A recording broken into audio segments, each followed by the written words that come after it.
Hari ini kita punya serangkaian slide presentasi dan juga teks pendukung dari kata pengantar The Urantia Book. Misinya jelas. Kita akan coba memetakan seluruh kosmos, memahami hakikat ketuhanan, dan yang terpenting, mencoba menemukan di mana posisi kita dalam semua ini.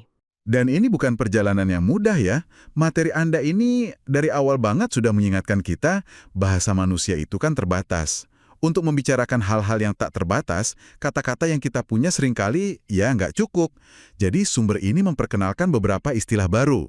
Tujuannya bukan untuk bikin pusing, tapi justru untuk memberi kita perkakas berpikir yang lebih tajam gitu. Oke. Anggap saja kita akan belajar beberapa kata kunci baru untuk membuka peta realitas yang jauh lebih besar. Fokus kita di sini bukan untuk percaya atau tidak percaya ya, tapi untuk memahami kerangka berpikir yang disajikan di materi ini. Oke, ayo kita bongkar. Materi ini langsung dibuka dengan tantangan bahasa. Saya paham perlunya definisi yang jelas, tapi memperkenalkan kosakata yang sama sekali baru juga kan berisiko membuat orang merasa asing. Kenapa tidak mencoba memakai istilah yang sudah ada, tapi dengan definisi baru saja gitu? Pertanyaan bagus. Materi ini berargumen bahwa kata-kata seperti Tuhan, ilahi, dewa, itu sudah terlalu syarat dengan makna yang beda-beda bagi setiap orang. Jadi sudah bias ya? Betul. Menggunakan kata-kata itu akan seperti mencoba membangun struktur presisi menggunakan sekrup, paku, dan baut tanpa tahu bedanya. Hasilnya pasti goyah.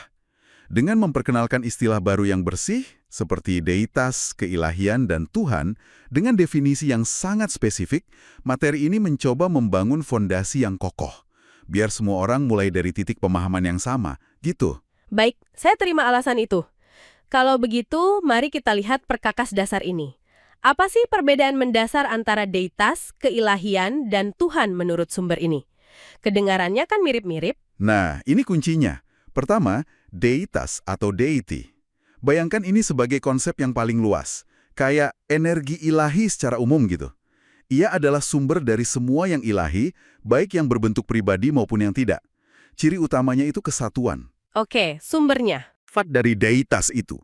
Bagi kita, kualitas ini kita kenali sebagai kebenaran, keindahan, dan kebaikan. Atau dalam hubungan antar pribadi, cinta dan belas kasihan. Sifatnya ya? Tepat. Terakhir, Tuhan atau God. Nah, ini sangat spesifik. Tata Tuhan dalam materi ini selalu merujuk pada personalisasi dari deitas. Jadi, deitas itu sumbernya, keilahian itu sifatnya, dan Tuhan itu wujud pribadinya yang bisa kita hubungi. Oke, pembedaan itu sangat membantu. Dari definisi dasar, materi Anda membawa kita ke sumber dari segala sumber. Sumber dan pusat pertama atau aku ada. Ini terdengar sangat fundamental ya, kayak jawaban untuk pertanyaan sebelum Big Bang ada apa? Tepat sekali. Aku ada adalah cara materi ini menjelaskan realitas yang tidak disebabkan oleh apapun. Dialah penyebab utama. Dia abadi, tak terbatas, dan hanya dibatasi oleh kehendaknya sendiri. Konsep kuncinya di sini adalah primasi. Tidak ada apapun atau siapapun yang ada tanpa terhubung secara langsung atau tidak dengan sumber tinggal ini. Dari sini, barulah muncul konsep Trinitas Firdaus, Bapa Semesta, Putra Kekal, dan Roh Tanpa Batas. Banyak orang familiar dengan konsep Trinitas, tapi penjelasan di sini cukup unik ya. Dikatakan Trinitas ini adalah cara Bapa membebaskan dirinya dari difusi total. Maksudnya apa itu? Ini ide yang sangat menarik loh. Bayangkan Anda adalah entitas yang tak terbatas. Ada risiko Anda akan larut dalam ketidakterbatasan Anda sendiri. Jadi segalanya, tapi sekaligus bukan siapa-siapa. Kehilangan identitas ya. Tepat. Menurut sumber ini, dengan membedakan dirinya menjadi Bapa, Putra, dan Roh, sang sumber bisa mempertahankan kepribadian dan agensinya. Jadi Trinitas di sini bukan hanya soal keyakinan, tapi digambarkan sebagai sebuah solusi teknis yang fundamental bagi deitas untuk bisa ada dan bertindak secara personal. Wow, oke. Jadi kita sudah punya para pemain utamanya, sumber tunggal dan Trinitas. Sekarang, di mana panggungnya? Materi Anda kemudian membentangkan sebuah peta kosmik yang luar biasa. Ini bukan lagi teologi abstrak, tapi sudah geografi. Benar, dan ini sangat terstruktur. Di pusat dari segala pusat ada Pulau Firdaus. Itu titik absolut yang stasioner, tempat tinggal deitas. Mengelilinginya ada Havona, alam semesta sentral yang sempurna dan abadi. Oke. Nah, di luar itu, seperti galaksi-galaksi raksasa yang berputar, ada 7 super semesta. Dan disinilah kita. Kita tinggal di super semesta ke-7, namanya Orphonton. Dan yang lebih mencengangkan lagi, di luar 7 super semesta ini, ada ruang angkasa luar, alam semesta baru, yang sedang dalam proses pembentukan. Jadi kita punya alamat kosmik yang spesifik, Urantia, di Orphonton. Itu membuat saya merasa sangat kecil sekaligus, entah kenapa sangat terhubung. Selain peta geografi, materi ini juga menyajikan tingkatan realitas. Ada finite, absonit, dan absolut. Nah, ini bagian yang mulai terasa rumit nih. Betul, ini bagian yang paling abstrak. Kayak fisika teoritis untuk spiritualitas. Tapi jangan khawatir kalau terasa rumit. Intinya begini, ada 3 lapisan. Finite itu tingkatan kita. Dunia yang dibatasi ruang dan waktu. Di mana segala sesuatu punya awal dan akhir. Kita ini diciptakan. Oke. Kita... Di atasnya ada Epsonit, ini tingkatan yang melampaui ruang dan waktu. Para arsitek kosmik lah ada di sini. Mereka tidak diciptakan, tapi diiventuasi. Mereka muncul sebagai konsekuensi logis dari keberadaan yang abadi. Dan puncaknya adalah absolut. Tingkatan sumber abadi itu sendiri. Tanpa ruang, tanpa waktu. Ini adalah sistem operasi dari realitas. Oke. Jadi kayak kita ini yang main di dalam game itu finite. Terus ada para developer gamenya itu Epsonit. Dan ada kode sumber asli dari game itu sendiri itu absolut. Gitu ya? Analogi yang bagus sekali. Dalam konteks itu ada juga konsep 3 absolut yang berfungsi seperti penyeimbang. Penyeimbang. Ada absolut deitas, potensi tak terbatas untuk segala sesuatu yang ilahi. Lalu ada absolut tanpa kualifikasi, potensi tak terbatas untuk segala sesuatu yang bukan ilahi, kayak ruang dan energi mentah. Dan di tengah ada absolut semesta. Tugasnya jadi penyeimbang, memastikan kedua potensi raksasa ini bisa bekerja sama tanpa saling menghancurkan, sehingga realitas yang koheren bisa ada. Oke. Setelah konsep-konsep super besar ini, materi Anda kembali ke skala yang lebih bisa kita pahami. Blok bangunan alam semesta, ada energi, budi, dan pola. 3 bahan dasar. Energi mencakup segalanya, dari materi fisik hingga energi spiritual. Budi atau mind adalah jembatannya. Ia bukan materi dan bukan roh, tapi fenomena yang memungkinkan kehidupan sadar ada di antara keduanya. Oke. Dan yang paling menarik adalah pola atau pattern. Pola itu seperti cetak biru atau blueprint. Ia tidak punya massa, tidak punya energi, tapi ia membentuk energi. Desain DNA Anda itu adalah pola. Tubuh Anda adalah salinannya. Nah, ini membawa kita ke salah satu ide paling personal dalam materi ini, kepribadian.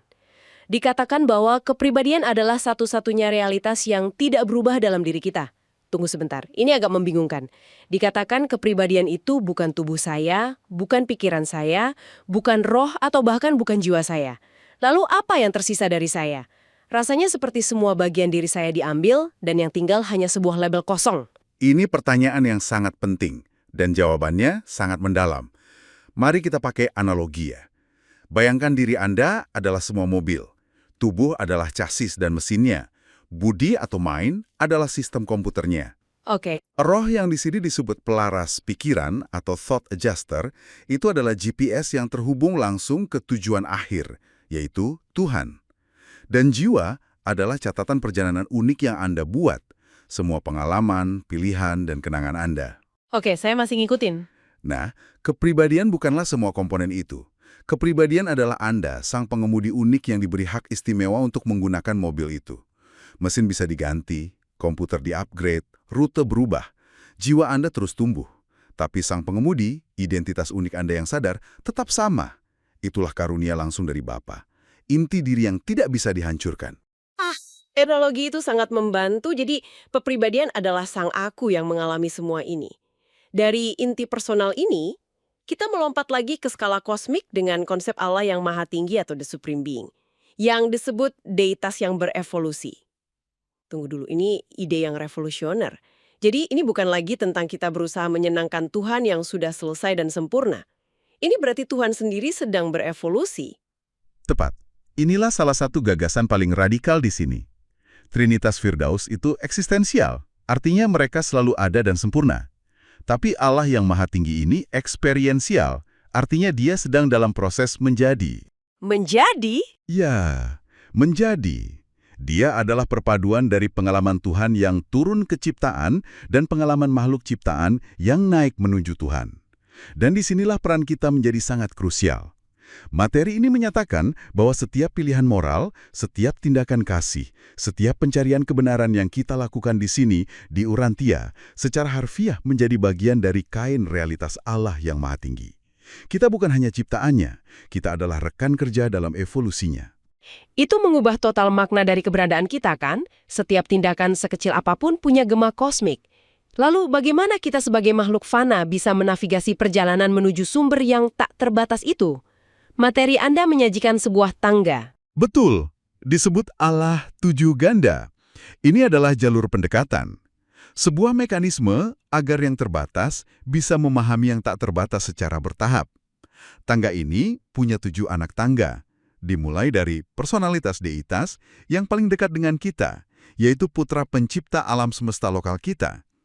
Lalu naik terus tingkatannya, melewati penguasa super semesta, hingga akhirnya kita bisa mendekati Trinitas itu sendiri, Allah Roh, Allah Putra, dan puncaknya Allah Bapa. Ini adalah peta jalan spiritual yang sangat terstruktur. Dan seolah itu belum cukup, materi ini mengajukan pertanyaan, apa yang terjadi setelah kita mencapai puncak tangga itu? Apa yang ada di luar ruang dan waktu? Disinilah konsep Allah yang maha mutlak atau God the Ultimate masuk. Ya, jika Allah yang Maha Tinggi adalah deitas untuk alam semesta kita saat ini, maka Allah yang Maha Mutlak adalah deitas untuk skala realitas berikutnya. Dia adalah deitas yang berfungsi di tingkat absonit, di luar ruang dan waktu.